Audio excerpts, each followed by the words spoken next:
اهلا بك يا عزيزي الكان. وبعد انتظار طويل رجعت بحاجه تخص الخارقين، بس المره دي الفيديو مهين. سبايدر مان الجزء الرابع يا زميل، شد في شرك السهره هتسليه. لا بجد القصه شيك، اكشن اثاره متعه تخطيط، اهم حاجه تصحصح للحوار يا صديق وتمسي عليا بكومنت جميل. ويلا بينا.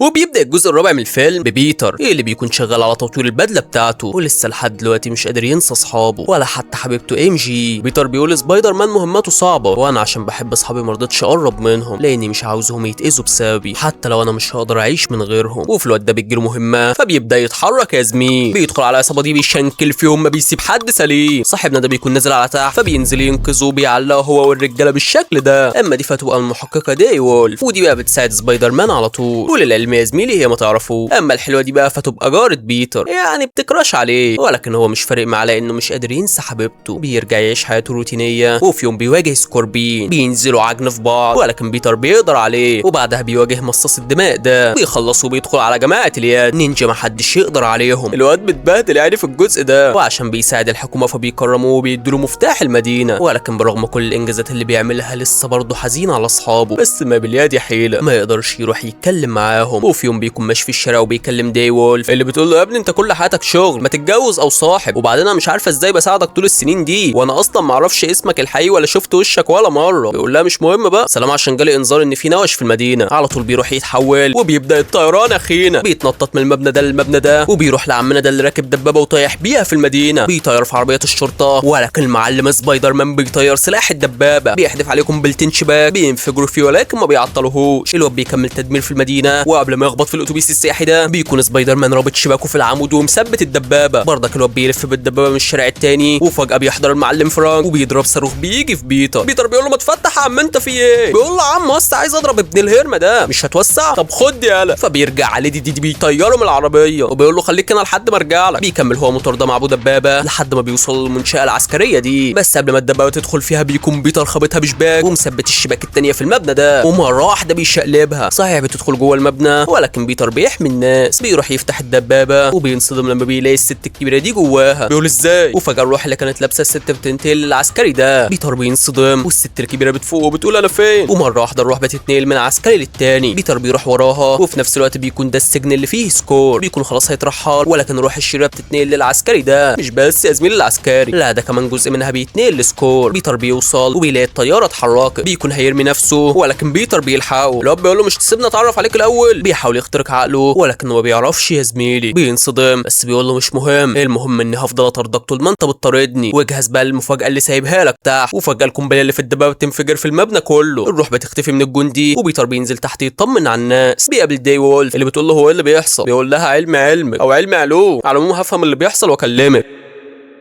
بيسيبها وبيروح على مين؟ على إلينا يا زميلي. بيلاقيها في الشاكوزي ده فبيقول لها عرفت اللي لسه حاصل؟ بتقول له انا وفريق الافنجرز ما بنهتمش بالحاجات الصغيره دي. بيقول لها المشكله ان انا عمري ما واجهت الشخص اللي كان هيدمر المدينه النهارده، لانه بينتقل من شخص للتاني. بتقول له ما انت لو شغلت دماغك كنت اكتشفت ان الشخص المتحكم في الناس خلى الدبابه تروح عند منشاه عسكريه. عارف مركز السيطره على الاضرار؟ المنشاه العسكريه اللي اتهاجمت النهارده كانت واحده من المراكز بتوعهم، ودي مش اول مره تتهاجم، دي اتهاجمت 4 مرات الشهر ده. والشخص اللي هجم على المنشاه في ال4 مرات بعد الهجوم اخترقها وكان بيدور على اسم في ماكس. بيقول لها مش ده الروبوت اللي طلع في فيلم بيج هيرو 6؟ بتقول له لحد هنا وما اعرفش، ممكن انت تروح مركز السيطره على الاضرار وتكتشف ايه اللي بيحصل. وفعلا ما بيضيعش وقته وبيروح على منظمه السيطره على الاضرار. بيقابل رئيس المركز بيل اللي بياخدوه يفرجوا على المكان. بيتر بيقول له ايه ده؟ هي منظمه اليد بقت شغاله معاكم؟ بيقول له شغلناهم معانا بعد موت زعيمتهم لاننا اكتشفنا انهم مش اشرار، هما بس ما كانوش عارفين يعملوا ايه في حياتهم، فاحنا خليناهم يساعدوا الدوله. وبعدين لازم تعرف ان اي حاجه خارقه للطبيعه بتفيدنا. بيقعدوا في المكتب ده وبيتر بيقول له مين في ماكس ده؟ بيقول له لا ما اعرفوش. وبعدين لو الشخص اللي مسبب فوضى في المدينه اليومين دول بيدور على في ماكس ده فاحنا واثقين انك هتحمينا منه. بيتر بيحس انه راجل مش تمام فبيقول له ابقى اكلمك تاني لو عرفت اي حاجه جديده، يلا سلام. بيروح يكلم دي وولف وبيحكي لها اللي حصل وبيقول لها انا عايز اعرف تاريخ اللي اسمه بيل ده. بتقول له مش هيفيدك في حاجه دلوقتي، احنا بس عاوزين نعرف كل حاجه عن في ماكس. وفجاه بيتر بيشوف نيد صاحبه، بيزعل جدا انه مش قادر يقوم يسلم عليه، وبتكون وحشه صحبته يا زميلي. بيسمعه بيقول ان عنده حفله في شقته لانه لسه ناقل فيها جديد هو وصاحبته. بيتر بيقرر يروح وراه، وفعلا طبعا بيوصل على حفله، والشقه دي نيد وام جي عايشين فيها سوا يا زميلي لحد يعني ما كل واحد فيهم يتجوز ويستقر في حياته. المهم ان بيتر بيدخل اوضه نيد وبيلاقي مجمع حاجات كتير عن سبايدر مان. نيد بيدخل عليه وبيقول له ايه ده انت شفت الصور دي يا اسطى؟ معلش اصل انا بحب سبايدر مان جدا، انا ما اعرفوش شخصيا ولكن هو انقذ حياه صحابي كتير لما كنا في الثانويه، بس انا مسيري هوصل لسبايدر مان يعني، اصل انا صانع البرنامج ده مخصوص عشان يعرف كل تحركاته. بيتر بيضحك ولكن في الوقت ده ام جي بتدخل عليهم. بيتر بيقول لها الف مبروك على الشقه، اتفضلي الورد ده. بتقول له شكرا، بتسيبهم وبتخرج وبيتر بيخرج وراها وبياخد صدمه عمره لما بيلاقيها واقفه مع الشاب ده. هتقول لي طب وايه اللي بيصدمه يا حمو؟ اصل هي والشاب ده بيحبوا بعض يا زميلي. بيتر من الصدمه ما بيقدرش يقعد في المكان وبيخرج بره وبيفضل يفتكر كل ذكرياته مع اصحابه وما بيكونش مصدق نفسه ان ام جي حبت غيره بعد ما كانوا متوعدين ان حبهم هيدوم. في الاخر حبت غيره ونسيته يا زبون. يا ابني انت ناسي انك رامي عليها تعويذه ولا ايه؟ المهم انه بيرجع بيته وبيقرا الجواب اللي كان هيعترف لها فيه بكل حاجه عشان يفكرها باللي كان بينهم، وفجاه بيحس بحاجه غريبه في ايده، ما بيكونش فاهم ايه اللي بيحصل له، ومره واحده بيغمى عليه. بيحلم لما كان بيبقى متضايق ولكن عمته كانت هي اللي بتيجي تهون عليه، وفجاه بيفوق وبيلاقي نفسه متشعلق على المبنى ده ومتحوط بشباك عنكبوت، ومره واحده بيقع من فوق بينزل العمود الفقري بيتكسر. بيتر بيدخل اقرب شقه قدامه وبيقول له صاحبنا ده معلش استلف الهدوم دي. بيروح يركب الاسانسير والبنت دي بتقول له هي دي هدومك؟ بيقول لها معلش بقى كنت مستعجل فما لحقتش اكويها وانا نازل، وهي هدوم حريمي اصلا.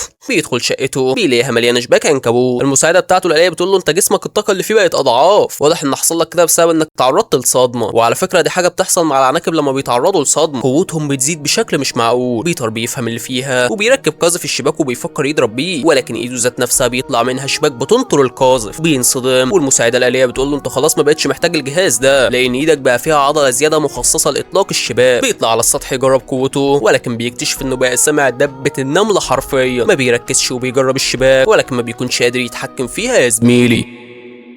وفي الوقت ده المساعده الاليه بتعرفه ان سكور هرب من السجن وظهر في المدينه. بيتر بيحاول يروح له ولكن بيتمرمط في السكه لانه مش قادر يتحكم في الشباك. وفي الوقت ده سكور بيكون داخل على رجاله الشرطه وما حدش قادر عليه، ولكن بيتر بيحضر وبيدخل دخله مش اسطوريه خالص. بدون مقدمات سكور بيهجم عليه وبينزل كنس مسح غسل فيه، ولكن بيتر بيرجع عليه بواحده دي بيحاول يستخدم شباكه وما بيعرفش، وسكور بيفعصه بالشكل ده وبيكون خلاص هيغرز السن بتاعه في رقبته. والواد بيكون قوي لان الشخص اللي بيتحكم في الناس متحكم فيه، ولكن بيتر بيغمض عينه وبيفتحها بشكل جديد. بيقوم عليه بيسلفنه زي كحك العيد. بيقول له انت مين؟ بيقول له عمرك ما هتعرف توصل لي. فبيخبطه في عربيه الشرطه دي وبيخلع السن بتاعه وبينزل فيه ضرب، بيكتفه بشباك العنكبوت ولكن الروح بتخرج من سكور. بيتر بيبص وراه بيلاقي ان عربيه الشرطه اللي خبط سكور فيها كان فيها شرطيه ودلوقتي حالتها حرجه. بينصدم انه اذاها وبيقول لي دي ولف بجد انا اسف ما كنتش اقصد اذيها. بتقول له انت لازم تتحكم في قوتك، اهدى وروح ريح دلوقتي. فبيسيبها وبيروح على مين؟ على بروس يا زميلي. بيروح يحضر المحاضره بتاعته والبنت دي بتقول لبروس بعد اذنك يا دكتور ممكن اسال سؤال؟ يعني ثانوس كان شايف ان عدد السكان كبير جدا ومفيش موارد هتكفيهم، طب ما هو كان ممكن يستخدم قوه الاحجار ويصنع موارد كتيره جدا تكفي كل الناس اللي على الكوكب، طب ليه ما عملش كده؟ بيقول لها حكمه المخرج يا بنتي. وبعد المحاضره بيتر بيجي له بيقول له بعد اذنك يا دكتور عاوز اسالك على الجهاز اللي في ايدك ده. بيقول له الجهاز ده هو اللي بيخليني اتحكم في قوتي وما اتحولش لهالك في اي وقت. بيقول له طب انا عاوزك تعرفني معلومات كتير عن الجهاز ده. وفعلا بياخد المعلومات اللي هو عاوزها عن الجهاز، وبعد ما بيخلص بيرجع على بيته وبيبدا في صنع الجهاز ده، وفي نفس الوقت بيدور على معلومات تخص العناكب عشان يعرف عنهم اكتر. وبالفعل يا زميلي بيخلص الجهاز اللي شغال عليه وبيركبه على رقبته. المساعده بتاعته بتقول له الجهاز شغال وواضح انه بدا يمتص الطاقه اللي في جسمك ويهديها شويه. بيقول لها فل قوي. بينزل الشارع وبيجرب اجهزه الشباك ولكن بيلاقي قوته رجعت تاني والجهاز ما بقاش مؤثر فيه. بيتعصب جدا وقبل ما يمشي بيلاقي الراجل ده جاي له وبيقول له ايه ده سبايدر مان؟ انت كنت بتجرب حاجه تخلصك من الوحوش اللي جواك ولا ايه؟ بيتر بينصدم لانه بيكتشف ان الروح لبست الشخص ده. الشخص بيقول له اي حاجه بتعملها مش هتنجح معايا. انا بس مش فاهم ازاي ما قدرتش ادخل جواه، ولكن عامه ما تفكرش تطاردني تاني واما اخلص على حبيبه قلبك. بيتر بيكتفه في الحته دي ولكنه بيفضل ينقل روحه لجسم الناس اللي حواليه وبيكون رايح لام جي. بيتر بينصدم وفي وسط ما هو بيطرده بيقول للمساعده بتاعته اعرفي لي ابن الجزمه ده بيقدر يدخل في جسم الناس اللي بعيد عنه بقد ايه؟ بتقول له اقصى حاجه 10 متر، يعني لو حد بعد منه ب 10 متر ما يقدرش يدخل جواه. الشخص اللي جواه الروح بيركب الطياره دي ولكن بيتر بيتعامل بذكاء وبيلزقه في الحته دي، وبكده هو بعد عن الناس تماما. بيسيبه وبيروح لام جي وبيقول لها ما تخافيش انا بس جاي احميكي من حد عاوز يخلص عليكي، ارجوكي ثقي فيا وتعالي معايا. وفعلا بتروح معاه وبيتر بياخدها على المكان ده.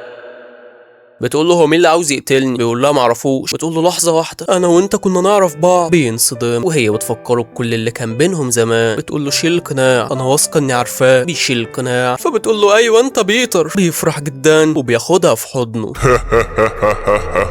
انت صدقت ولا ايه؟ معلش يا حبيبي، اصل دخلت بيتك وقريت الجواب اللي انت كنت كاتبه لها، بس انت غبي للدرجه دي؟ انت متخيل اني ما اقدرش اوصل لها؟ طب كنت متخيل انها هتفتكرك؟ بيقول له ما انت عشان شخص زباله فما تعرفش حاجه عن الحب. بيبدا يتحول وبيمسكه من رقبته بالشكل ده. بيقول له اخرج منها، ولكنه بيديله بالرجل وبيرمي ام جي على تحت. بيخرج منها، وقبل ما ام جي تنزل على تحت بيكون بيتر وصل لها وبيشباك وبينقذها. بينزلوا على تحت سالمين وام جي بيغمى عليها. بيتر بيشوف الروح في الشخص ده، فبيقول له خلاص يا عم انا مش هقرب لك تاني. بيقول له طب خد رسالتك اللي كنت هتديها لحبيبتك. بيركب العربيه دي وبيمشي، والبنت اللي في العربيه بتبص لبيتر. بيتر بيصورها وبيكون حاسس ان ليها علاقه بالموضوع. وفعلا يا زميلي بتكون البت دي هي اللي بتتحكم في الناس. انما بيتر فبياخد ام جي يخبيها عند فرانك، ولكن بيكتشف ان المكان مفخخ من كل حته، ولكنه بيعدي من كل الفخاخ دي. بيقول لفرانك ايه يا عم الحفله اللي انت عاملها دي؟ على العموم انا عاوز اخبي الكتكوته دي عندك. فرانك بيرفض، ولكن بيتر بيتحايل عليه عشان يوافق، وفعلا بيوافق وبيدخلهم مخبأه من جوه. بيتر بيوريهم صوره البنت اللي كانت راكبه العربيه، وبيقول لهم البنت دي كانت في واحده متبنياها ولكن رمتها في الشارع. ومكتوب هنا برضو ان البنت هربت من مستشفى الامراض النفسيه. انا مش لاقي معلومات كتير عنها، ولكن اللي اكتشفته ان اسمها جين جيراي. على العموم انا حطيتها على برنامج التعرف، فاول ما تظهر هنعرف مكانها، بس انا محتاج ارجع البيت اظبط الجهاز اللي هيتحكم في قوتي. فرانك بيقول له يا عم اصنع الجهاز عندي، انا عندي ادوات كتير هنا. وفعلا بيدخل يصنع الجهاز في الاوضه بتاعت فرانك، وبيكون مبسوط وهو قاعد جنب ام جي وبيتكلموا. بيقول لها انت مرتبطه؟ بتقول له بحب شخص حيوان. على طول بنتخانق سوا. بيفرح وبيلبس القناع عشان ام جي جاي تساعده يظبط الجهاز، وفعلا يا زميلي بيظبطه والجهاز بيظبط الطاقه بتاعته بالجامد. بيتر بيفرح اكتر، وام جي بتقول له انت حياتك خطره جدا، كلنا عارفين ان سبايدر مان شخص كويس، بس لما قعدت معاك الكام ساعه دول بجد حبيتك جدا. بتسيبه وبتروح تنام. وتاني يوم فرانك بيجي لبيتر وبيلاقيه نايم وفي ايده الرساله. بيقول له يا عم اديها الرساله وخرج اللي جواك واخلص. بيقول له لا يا اسطى مش عاوزها تتاذي وهي معايا. المهم انا صنعت نسخه من الجهاز اللي بيحجم الطاقه عشان اول مره من البت اللي اسمها جين دي احطه عليها. وفجاه برنامج التعرف بيلقط اشاره الجين وهي رايحه عند المنشاه العسكريه دي. على طول بيتر بيتحرك، وبعد ما بيتحرك ام جي بتخرج من الاوضه وبتقول لفرانك انت مش هتروح تساعده ولا ايه؟ اكيد هو محتاج مساعدتك. بيفكر في كلامها، وفي الوقت ده جين بتدخل المنشاه العسكريه وبتبحث باسم في ماكس، ولكن ما بتلاقيش اي حاجه. وبيكون بيل واخد كام واحد من رجالته مستخبيين في الاوضه دي. الاوضه عامله زي الخزنه بالظبط يا زميلي. جين بتتكلم معاه وبتقول له مش هتقدر تستخبى مني كتير، انا جين جراي، وطبعا انت عارف انا عاوز ايه. بينصدم اول ما بيسمع اسمها. وفي الوقت ده بيتر بيوصل مكان، بيكون سامع حد عمال بيكسر في باب الاوضه اللي بيل وراها، وفجاه بيشوف جين قدامه. بتقول له انت بتمشي ورايا تاني مع اني قلت لك اني هاذي حبيبتي. على العموم خد الجهاز ده. بينصدم لان ده الجهاز اللي ما بيخليش بروس يتحول. وفجاه بروس بيحضر وبيضربه. بيتر بيقول له لا يا اسطى، لا مين؟ هالك بيعمل منه فخفخين، لا بيفرمه زي العجين. ولكن فرانك بيحضر وبينزل ضرب فيه، وبيستغل انه مش متحول بالكامل. بيتر بيكتفه في الشباك دي، ولكنه بيفك نفسه بكل سهوله. فرانك بيفرقع في القنبله دي، وجين بتكون متشتته من كل اللي بيحصل. بيتر وفرانك بيستخبوا في الحته دي، وبيتر بيقول لفرانك خد الجهاز اللي انا كنت هحطه على جين، عاوزك تحطه على هال. بيقول له طب ما تيجي نبدل واروح انا على جين وانت روح على هال. بيسيبه بيروح يدور على جين، ولكن بنت الجزمه بتسيطر عليه. طبعا سيطرتها بتروح من على بروس، وبروس بيكون مصدوم من اللي حصل. بيتر بيكون هيلبسه الجهاز، ولكن بروس بما انه متوتر بيبدا يتحول لهالك تاني، بس المره دي بيتحول بالكامل. نهار اسود. بيتر بيبص على فرانك، بيلاقي جين سيطرت عليه. بيحاول هو انه يسيطر على هالك، ولكن مفيش فايده. هالك بيكون عاوز يعدمه العافيه. بياخده وبينط بيه من المبنى، ولكن بيتر بيضرب شباكه وبيكتفه في المبنى بالشكل ده. بيحاول يلزق جهاز التحكم في الطاقه على قفاه، ولكنه بيرجع بجسمه فبياخده بالمبنى وبينزل. بيتر بيزقه وبيدخل الدور ده، وبيكون هيخبطه بواحده ستيرلينج كيس، ولكنه بيمسك ايده. بينزل تخبيط فيه، ولكن بيتر بيقول له ارجوك يا دكتور فوق، انا بيتر صاحبك. بروس بيهدى وبيسيب نفسه على تحت عشان ما يأذيش بيتر. ولكن في الوقت ده فرانك بيخترق الباب، وجين بتدخل لبيل بتقول له هي فين، ولكن بيتر بيوصل وبسرعه تفوق الخيال بيكون لازق لها الجهاز في قفاها. فرانك بيفوق من سيطرتها، وباللي بيخبطها بطلقه مخدره بينيمها، ولكن قبل ما تفقد الوعي بتقول لبيتر ساره. بيغمى عليها، وبعدها الاسعاف بتيجي تاخد بروس واي حد مصاب. بيلي بيروح لبيتر يشكره انه انقذه، وبيتر بيقول له البت دي قالت لي على اسم بنت اسمها ساره. مين ساره دي؟ بيقول له ما هو قبل ما انت تدخل جين قدرت تسيطر على عقلي، وانا كنت بفكر في الاسم ده لان ساره كانت حبيبتي، واكيد جين عرفت الاسم من ذاكرتي. بيتر بيسيبه وبيرجع لام جي، ولكن بيلاقيها مصدومه لانها لقيت الرساله بتاعته. بتقول له خلاص بقى اقلع القناع، انا عاوز اتكلم معاك وانا شايفه وشك يا بيتر. وفعلا بيقلع القناع. بتقول له ايه ده؟ مش انت برضك اللي جيت الحفله بتاعتنا؟ ليه ما قلتليش من زمان؟ قعدت 4 سنين وما قلتليش ليه؟ بيقول لها كنت كل ما اجي اقول لك افتكر عمتي واللي حصل فيها فيها بسببي. انا لحد دلوقتي مش قادر اسامح نفسي على اللي حصل فيها. ازاي كنت عاوزاني اقرب من حياتك تاني وانا كان ممكن اخسرك انت ونيك؟ انا عملت كده عشانكم. ام جي بتقدر اللي عمله ولكن بتقول له شكرا على اللي انت عملته، بس انا مش حاسه اني بحبك، بعد اذنك روحني على البيت. وفعلا بياخدها يروحها، ولكن قبل ما يمشي ام جي بتقول له ما تقعد معانا شويه. بيفرح وبيروح يقعد معاها هي ونيد. ونيد بينصدم اول ما بيشوف سبايدر مان قدامه. بيقعدوا مع بعض قعده حلوه وبيتكلموا. وام جي بتعرف بيتر ان لما جين كانت مسيطره على عقلها ما كانتش حاسه ولا فاكره اي حاجه من اللي حصلت ساعتها. بيتر بينصدم وبيعرف ان بيل كان بيكذب عليه، لان لو جين كانت دخلت جوه دماغه فعلا ما كانش افتكر اي حاجه من اللي حصلت. بيروح يتكلم البت الصاروخ وبيحكي لها كل اللي حصل، وبيقول لها انا عاوز اعرف مين ساره دي. بتقول له الغريبه ان اي ملفات تخص جين اتمسحت من عند الحكومه، ولكن انا قدرت اوصل لمعلومات عنها، والمفاجاه ان ساره تبقى اختها يا معلم، وعندها نفس قدراتها ويمكن اقوى كمان. بيتر بينصدم اكتر وبيقول انا غلطان اني سلمت لهم جين. بياخدها جري على مكان جين، وفي الوقت ده جين بتكون متخدره وبتفتكر ذكرياتها مع اختها لما كانت بتعلمها ازاي تتحكم في الناس، وقدرتها كانت جباره يا زميلي. بتروح تجيب ايس كريم، ولكن فجاه بتاخد طلقه مخدره. القوات بتحضر في المكان وبيمسكوها، وبيكون معاهم بيل. جين راحت عشان تنقذها، ولكن اختها اتحكمت فيها وبعدتها عن المكان خالص، وما خلتهاش تفوق غير بعد ما القوات مشوا من المكان. جين بتفوق وبيل بيقول لها ما تحاوليش تستخدمي قوتك، الجهاز بتاع سبايدر مان منعك من انك تعملي كده. بتقول له اختي فين؟ بيقول لها اختك كان عندها قوه جباره فكنا عاوزين القوه دي. جين بتشوف تكت شعر اختها فبتقول له اختي فين يا كلب؟ بيسيبها وبيخرج وبيكون حابسها جوه مكعب ازاز. بيخلي الدكتور ده يبدا يعمل اختبارات عليها، والاختبارات دي بتعذب فيها يا زميلي.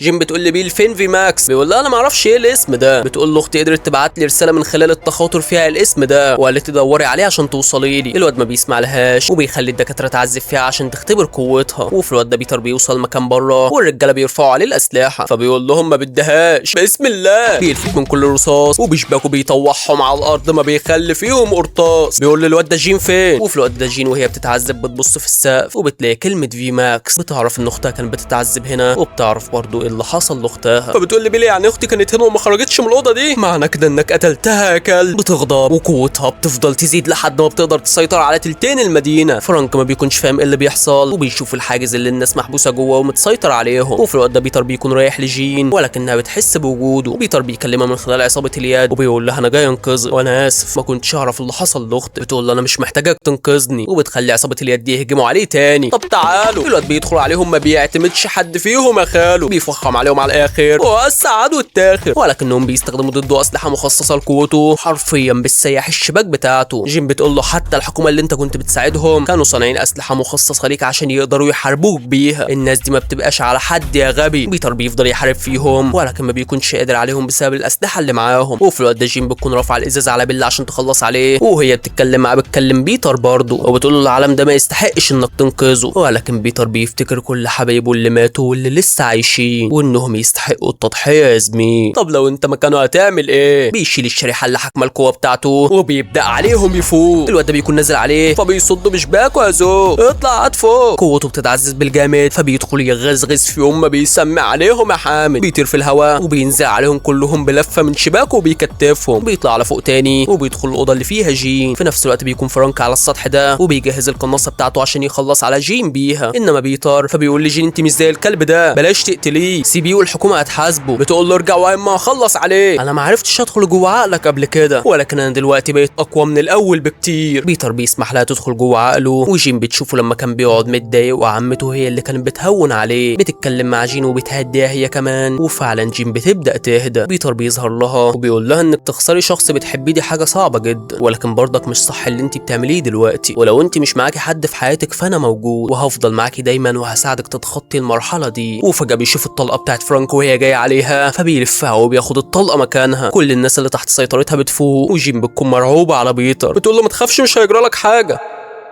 بيقول لها امشي من هنا قبل ما يمسكوكي تاني، يلا امشي وفرانك هيفضل معايا. وفعلا يا زميلي فرانك بياخده على المستشفى، والاخبار بتعرف الناس ان سبايدر مان في المستشفى وحالته حرجه جدا. كل الناس بتكون خايفه عليه وبيدعوا له انه يقوم بالسلامه، وجين رغم انها بعيده عنه ولكن بتكون متحكمه فيه بقوتها عشان تخليه عايش. وفي يوم بتحس انه بقى كويس فبتشيل سيطرتها من عليه. بيتر بيفوق وبيقول له فرانك نهارك ازرق انت شلت الكلام من على وشي. بيقول له عم ما تقلقش ما حدش شاف وشك غيري. والطم جين بخير وبعيد عن اي خطر، وكمان كانت بتستخدم سحر بحرقها عليك عشان ما تخليكش تموت، وانا اسف يا اسطى اني ضربتك بالنار، بس والله ما كنت اقصد، رغم انك تستاهل يعني. بيضحكوا وبيقرروا يكونوا اصحاب من النهارده. فرانك بيقول له الناس مستنينك تحت يا عمهم، بس انا عندي خطه. بيخليه ينزل تحت وهو بيقف ببدله سبايدر مان يشاور للناس من الشباك ويعرفهم انه كويس. بيتر بيكون مبسوط وهو شايف حب الناس ليه، والفرحه يا زميلي ما بتكونش سايعاه. وبتعدي الايام وهو وام جي بيفكروا في بعض، وام جي بتكون خلاص رجعت تحبه من تاني. وبالمناسبه يا زميلي جيم بقت عايشه حياه طبيعيه ومبسوطه. وفي يوم بيتر بيروح يزور قبر عمته كالعاده، وبعد ما بيخلص بيروح المحل ده يشتري ورد، ولكن بيشوف نيد هنا فبيروح يسلم عليه وبيعمل له الحركات بتاعتهم اللي كانوا بيعملوها سوا. نيد بيقول بيتر بيفرح جدا لان صاحبه اخيرا افتكر. ولكن بعد كام يوم بنشوف الجهاز اللي نيد صنعه وهو بيتبع سبايدر مان، ولكن سبايدر مان ما بيكونش في الكوكب، بيكون في الفضاء يا زميلي. وهنا بينتهي الجزء الرابع من الفيلم. اتمنى يا زميلي تكون استمتعت معايا، وتنزل في الكومنتات تقول لي تلخيصك حكايه، وتشترك في القناه وتفعل زر الجرس عشان اول ما الجزء الجديد ينزل يجيلك اشعار. وخش على قناتي اللي في الوصف هتلاقي عليها شغل نار. والى اللقاء مع كل جديد. سالم.